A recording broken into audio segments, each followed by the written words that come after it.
نبض حياتي، قرآني طهر ذاتي، قرآني عصمة أمري، قرآني طوق نجاتي، قرآني نبض. السلام علیکم ورحمۃ اللہ وبرکاتہ. محترم ساتھیو، تو ہم بات کر رہے تھے سورت الزمر آیت نمبر آیت نمبر 53 سے لے کر کے 55 تک کی تفسیر کے سلسلے میں بحث چل رہی تھی، اور میں یہ کہہ رہا تھا کہ ورتمان پرستھتی جس میں پوری دنیا کے لوگ اور ہر جگہ کی حکومت یہ کوشش کر رہی ہے کہ اپنی عوام کو اس مہاماری سے بچائے، اور ہر حکومت کے پاس اپنی عوام کو اس سے بچانے کے لیے مختلف طرح کے وسائل ہیں، اس کے پاس ینتر ہے، ان کے پاس طریقہ ہے، جس کو کیا ہے وہ پریوگ ملا رہی ہے، استعمال کر رہی ہے۔ ایسی صورتحال میں کہ جب حکومت اپنے تئیں اپنی عوام کو بچانے کے لیے مختلف طرح کی چیزوں کا استعمال کر رہی ہے، پولیس پرشاسن ہو یا جن بھی چیزوں کا استعمال کر کے اپنی عوام کو اس مہاماری سے بچانے کی کوشش کر رہی ہے، تو ایسی صورت میں کیا کرنا چاہیے انسان کو؟ حکومت کی جو ہدایات ہے اس ہدایت کے مطابق عمل کرے، اس کا انوسرن کرے، اس کا پالنا کرے، اور اپنے تئیں بھی اور اپنے حساب سے بھی ہر انسان ایک دوسرے کی اس میں ہیلپ کرے، اس میں مدد کرے، اس میں سہیوگ کرے کہ انسان ایک دوسرے کو اس سے بچا سکے۔ بات یہ بھی چلی تھی کہ یہ جو مہاماری ہے، کیا یہ مہاماری انسانوں کی اپنے کرتوت کی وجہ سے ہے، اپنے کرتوت کی وجہ سے ہے؟ اور ایک دھرماتما کی نظر میں، ایک دھرم کے درشٹی کون سے دیکھنے والا جو ہوتا ہے وہ آپ کو یہی چیز بتائے گا جو حقیقت پر مبنی ہے، یعنی جس میں کسی طرح کی کوئی سندے نہیں ہے، شنکا نہیں ہے۔ یہ بات بالکل صحیح ہے کہ جب بھی اس سنسار میں اندھکار ہوتا ہے، مانو اپنے سرشٹی کرتا کو بھول جاتا ہے۔ سرشٹی کرتا نے کس لچھے اور ادیشیہ سے اس کو سرشٹی کیا ہے، اس اصل سندیش اور لچھے کو جب انسان بھول جاتا ہے تو پھر اس طرح کی پریشانیاں ہوتی ہیں۔ اور یہ کیوں ہوتا ہے؟ امتحان کے طور پر، پریچھن کے طور پر، آزمائش کے طور پر ہوتا ہے۔ اور ایسی صورت میں سکسیس اور کامیاب وہی انسان ہوتا ہے جو اللہ تعالی کی اس نیتی کو سمجھتا ہے، جو ایشور اور بھگوان کی اس نظام اور سسٹم کو سمجھتا ہے اور اس کے اوپر غور و فکر کرتا ہے، چنتا منن کرتا ہے۔ چنتا منن کرنے والا انسان جو ہوتا ہے، غور و فکر کرنے والا انسان جو ہوتا ہے، وہ کیا کرتا ہے پھر؟ اللہ کی طرف، ایشور کی طرف اپنے حساب سے جو بھی جس زبان میں بھی ایشور یا اللہ یا بھگوان کا نام لیتے ہیں اس کی طرف کیا کرتا ہے؟ رجوع کرتا ہے، واپس ہونے کی کوشش کرتا ہے، اور گر گراتا ہے اور روتا ہے اور اپنی غلطیوں کی معافی مانگتا ہے۔ اس لیے کہ اللہ تعالیٰ نے کیا کہا ہے؟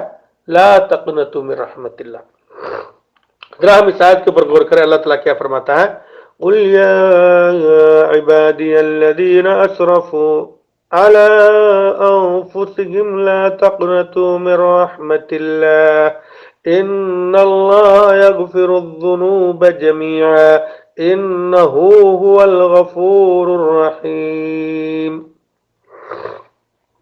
اللہ تعالیٰ کتنا پیارا انداز اختیار کیا ہے، ذرا آپ غور کرو، کتنا پیارا انداز، کس پیار کے ساتھ آپ کو سمجھا رہا ہے، کس پیار کے ساتھ آپ کو مخاطب کر رہا ہے، کس پیار کے ساتھ آپ کو بلا رہا ہے، ذرا اس کے اوپر غور کرو۔ آپ ظلم کرتے ہو، آپ اتیاچاری ہو، آپ پاپی ہو، آپ ایشور اللہ کی باتوں کو نکارتے ہو، ان کے نظام اور قانون اور سسٹم کا النگھن کرتے ہو، رات دن پاپوں میں لت پت ہوتے ہو، اس کے باوجود بھی اللہ تعالیٰ کیا کہتا ہے، عبادی، اے میرے بھکتو، اے میرے بندو، اے میرے داس، اللہ تعالیٰ کہہ کے پکارتا ہے۔ اللہ تعالیٰ نے یہ نہیں کہا کہ اے پاپیو، اے نافرمانو، اللہ تعالیٰ نے یہ نہیں کہا عبادی۔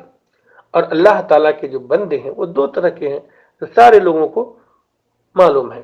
ایک وہ ہوتا ہے جو اپنے آپ کو اللہ کی بھکتی اور پوجا میں کیا کرتا ہے، ڈبا دیتا ہے، اس میں لگ جاتا ہے، اور پوجا اور بھکتی جو کرتا ہے تو وہ اندھ بھکتوں کی طرح سے نہیں، بلکہ ایشور اور اللہ بھگوان کی پرکاش نہ کی پرکاش میں کرتا ہے۔ اللہ تعالی نے پوجا اور بھکتی کرنے کا جو طریقہ بیان کیا ہے، اور اس کے سندیش واہک نے جس کو کر کے دکھایا ہے اور اس کے مطابق کرنے کا حکم دیا ہے، اس کے مطابق کرتا ہے۔ یہ اندھ بھکتوں کی طرح سے نہیں کرتا، وہ سماجک پرمپراگت نہیں کرتا، بلکہ اللہ کی جو پرکاش ہے، اللہ کی جو وانی ہے، اللہ تعالی نے جو ہمیں اور آپ کو راستہ دکھایا ہے، اور اس راستہ دکھانے کے لیے جو کتاب کو آوترت کیا ہے، نازل کیا ہے، اس کتاب کے مطابق کیا ہے، پوجا اور بھکتی کرتا ہے، تو وہ انسان حقیقت میں اللہ تعالی کی خوشی کو حاصل کر سکتا ہے۔ تو اللہ تعالیٰ نے کیا تمام لوگوں کو، سمپورن سنسار کے مانوتا اور جتنے سارے لوگ ہیں، انسان ہو یا جنات، جو بھی لوگ ہیں، سارے لوگوں کو کیا کہا، قُلْ يَا عِبَادِيَ الَّذِينَ أَسْرَفُوا قُلْ يَا عِبَادِيَ الَّذِينَ أَسْرَفُوا عَلَى أَنفُسِهِمْ لَا تَقْنَطُوا مِن رَحْمَةِ اللَّهِ۔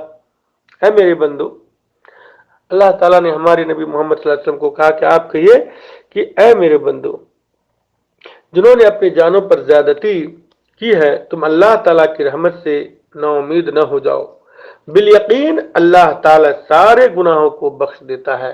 تو ہم نے جو بھی پاپ کیا ہے، جو بھی گناہ کیا ہے، اس کے لیے کیا کریں، ہم اپنے اللہ کی طرف رجوع کریں، معافی مانگیں، اللہ سے توبہ کریں، اس لیے کہ اللہ تبارک و تعالیٰ نے کیا کہا، ان اللہ یغفر الذنوب جميعا، اللہ تعالیٰ تمام گناہوں کو معاف کرتا ہے، اور وہ کیا ہے، انہ هو الغفور الرحیم، واقعی وہ بڑی بخشش، بڑی رحمت والا ہے۔ آپ نے اپنے نفسوں کے اوپر جس بھی طرح سے زیادتی کی ہو، جس بھی طرح سے ظلم کیا ہو، جس بھی طرح سے کیا ہے آپ اللہ تعالیٰ کو ناراض کی ہو، تو آپ کیا کریں، توبہ کریں، استغفار کریں، اللہ تعالیٰ سے معافی مانگیں، اللہ تعالیٰ معاف کرنے والا، یہ اللہ تعالیٰ کا اعلان ہے۔ اس لیے ہر انسان کو چاہیے کہ کیا ہے، اپنے اوپر غور کرے، کبھی بھی اللہ تعالیٰ سے اپنی غلطیوں کی معافی مانگنے میں کسی بھی طرح کی کوئی سنکوچ محسوس نہ کریں، کسی بھی طرح کے کوئی شک نہ کریں، شک و شبہ میں نہ پڑیں، تردد میں نہ پڑیں۔ اللہ تعالیٰ ہر گناہوں کو معاف کرتا ہے، بشرطے کہ کیا ہے، آپ گناہوں سے معافی مانگنے کے لیے تیار ہو جاؤ اور معافی مانگو، اور معافی مانگنے کے بعد پھر دوبارہ ان گناہوں کی طرف لوٹنے کی کوشش نہیں کرو، سچے دل سے توبہ کرو، معافی مانگو، سچے دل سے معافی مانگو، اور دوبارہ اس گناہوں کی طرف لوٹنے کی کوشش نہیں کرو۔ پھر اللہ تبارک و تعالیٰ فرماتا آگے وَأَنِيبُوا إِلَىٰ رَبِّكُمْ وَأَسْلِمُوا وَأَنِيبُوا إِلَىٰ رَبِّكُمْ وَأَسْلِمُوا لَهُ مِن قَبْلِ أَن يَأْتِيَكُمُ الْعَذَابُ ثُمَّ لَا تُنصَرُونَ۔ تم سب اپنے پروردگار کی طرف جھک پڑو اور اس کی حکم برداری کیے جاؤ، اس سے قبل کہ تمہارے پاس عذاب آ جائے اور پھر تمہاری مدد نہ کی جائے۔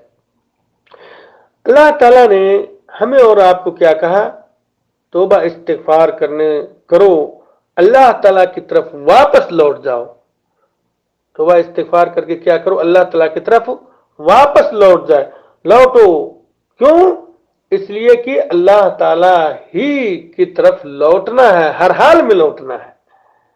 تو جب لوٹو گے، اگر توبہ استغفار کر کے گئے، معافی مانگ کر کے گئے، اللہ تعالیٰ کو خوش کر کے گئے، تب تو ٹھیک ہے، ورنہ کیا ہے؟ اللہ تعالیٰ اس دنیاوی زندگی کے اندر ہی عذاب کے اندر مبتلا کرے گا اور تمہاری زندگی کو تمہارے لیے نرک بنا دے گا، جہنم بنا دے گا۔ اور یہی صورتحال موجودہ دور میں موجود ہے۔ اور یہ چیز جو ہے جس کا ذکر یہاں پر کیا ہے، وہ کیا ہے؟ حقیقت میں دنیاوی عذاب سے تعلق رکھتا ہے۔ تو دنیا میں بھی عذاب انسان کو ہوگا اور آخرت میں بھی۔ اس لیے اللہ تبارک و تعالیٰ نے کیا کہا، ذرا غور کیجئے، فرمائیے۔ اللہ تعالیٰ فرماتا ہے وَأَنِيبُوا إِلَىٰ رَبِّكُمْ وَأَسْلِمُوا لَهُ وَأَنِيبُوا إِلَىٰ رَبِّكُمْ وَأَسْلِمُوا لَهُ مِن قَبْلِ أَن يَأْتِيَكُمُ الْعَذَابُ ثُمَّ لَا تُنصَرُونَ۔ تم سب اپنے پروردگار کی طرف رجوع تم سب اپنے پروردگار کی طرف جھک پڑو اور اس کی حکم برداری کیے جاؤ، اس سے قبل کہ تمہارے پاس عذاب آ جائے اور پھر تمہاری مدد نہ کی جائے۔ یعنی کیا ہے؟ عذاب آنے سے قبل توبہ اور عمل صالح کا اہتمام کر لو، کیونکہ جب عذاب آ جائے گا تو اس کا تمہیں علم و شعور بھی نہیں ہوگا۔ موجودہ دور کی جو صورتحال ہے وہ سارے لوگوں کو پتا ہے۔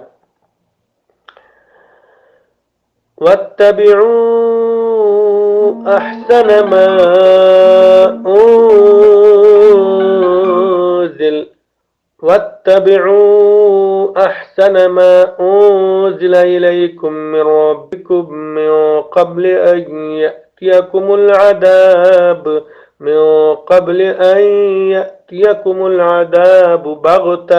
بَغْتَةً وَأَنتُمْ لَا تَشْعُرُونَ۔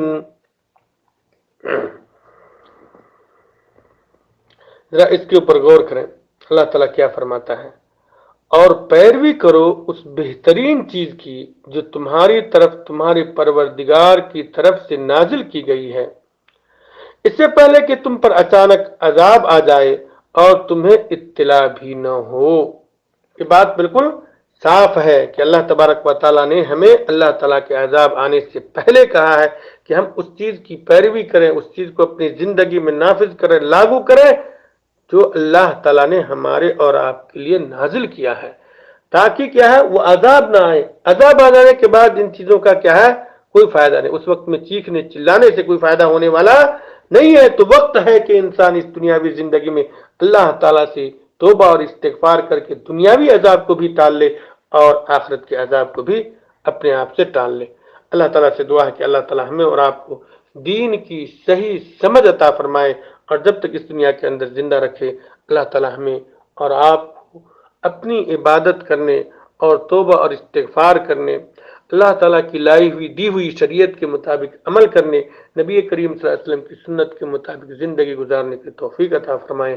آمین۔ و صلی اللہ تعالیٰ علی نبی محمد وبارک وسلم تسلیما کثیرا۔